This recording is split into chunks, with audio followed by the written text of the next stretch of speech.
Di ujung selatan Garut, Jawa Barat, ada sebuah kawasan yang dianggap keramat, bahkan oleh orang-orang yang tinggal di sekitarnya. Tempat ini diselimuti oleh legenda tua, mitos kerajaan, dan cerita-cerita mistis yang masih terjadi sampai sekarang. Namanya Hutan Sancang. Sebuah hutan lebat yang katanya masih dijaga oleh Prabu Siliwangi sendiri dalam wujud harimau putih. Untuk memahami kenapa Hutan Sancang dianggap angker, kita harus mundur jauh ke masa lalu. Di abad ke-15, berdirilah sebuah kerajaan besar di tanah Sunda, Kerajaan Pajajaran, dengan raja bijaksana bernama Prabu Siliwangi. Setelah kerajaan itu runtuh akibat serangan Kesultanan Banten, Prabu Siliwangi beserta pasukannya menghilang. Namun, menurut kepercayaan masyarakat Sunda, sang Prabu tidak mati. Ia memilih muksa atau lenyap bersama raga dan jiwanya ke alam gaib di sebuah tempat yang kini dikenal sebagai Hutan Sancang. Sejak saat itu, Hutan Sancang dipercaya menjadi benteng gaib kerajaan Pajajaran. Banyak orang percaya arwah para prajurit kerajaan masih berjaga di sana. Dan di tengah hutan, konon ada keraton gaib Sancang, tempat tinggal makhluk halus pengikut Prabu Siliwangi. Salah satu misteri paling terkenal dari Hutan Sancang adalah kemunculan harimau putih.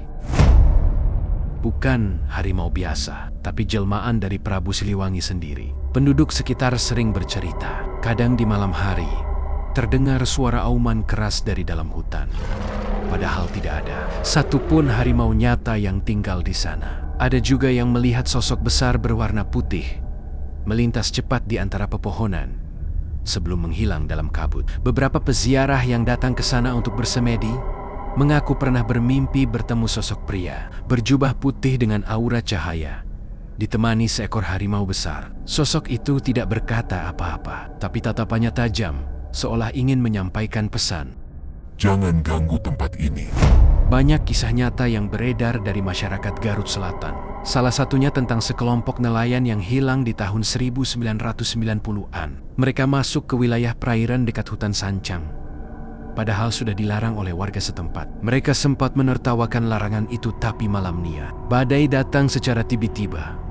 Perahu mereka terbalik dan hanya satu orang yang selamat. Orang itu kemudian bercerita, sebelum perahunya tenggelam, dia melihat seekor harimau putih melompat dari arah hutan dan menatap mereka dari atas ombak. Dengan sekejap, semuanya gelap.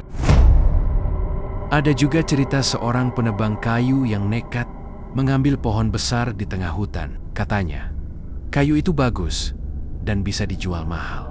Tapi di saat malam tiba, pria itu mengalami mimpi buruk. Ia dikejar ratusan harimau putih di hutan gelap dan terdengar suara berat berbisik di telinganya. Balikkan kayu itu, atau nyawamu jadi gantinya. Esok paginya, ia ditemukan pingsan di depan rumahnya.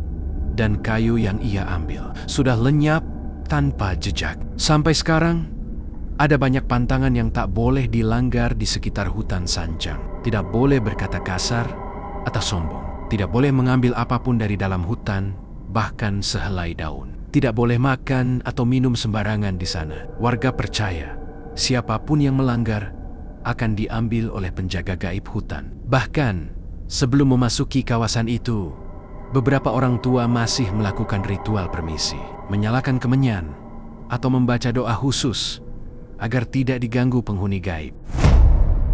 Entah itu legenda, entah kenyataan, Hutan Sancang tetap menyimpan misteri yang tidak bisa dijelaskan oleh logika. Di balik pepohonan yang rimbun, mungkin masih ada dunia lain yang hidup berdampingan dengan kita.